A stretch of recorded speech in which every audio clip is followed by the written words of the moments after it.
টাকার জন্য কোথায় মামলা দায়ের করব এবং এর জন্য কি কি ডকুমেন্টস দরকার অনেকেই কোশ্চেন করে থাকেন। আপনাদের কোশ্চেনের আলোকেই আমার এই পর্বটি। যে যেখান থেকে আমার এই পর্বটি দেখছেন আশা করি সকলেই ভালো আছেন।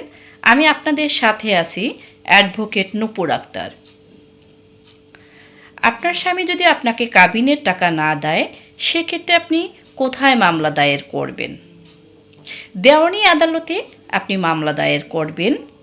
কিসের জন্য মামলা দায়ের করবেন?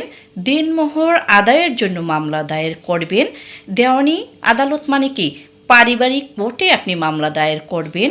সেক্ষেত্রে শুধুমাত্র আপনার যদি কাবিননামা থাকে, কাবিননামা না থাকলে আপনি কিন্তু এই দিনমোহরের মামলা দায়ের করতে পারবেন না।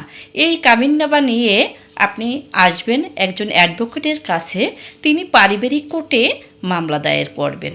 তখন অনেকেই বলে, আমি এই মামলা দায়ের করলে কি রেমেডি পাবো, কাবিনের টাকা পাবো? জি অবশ্যই, এটি আপনার হক।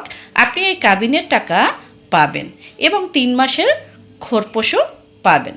আল্লাহ হাফেজ। আশা করি সকলেই বুঝতে পেরেছেন।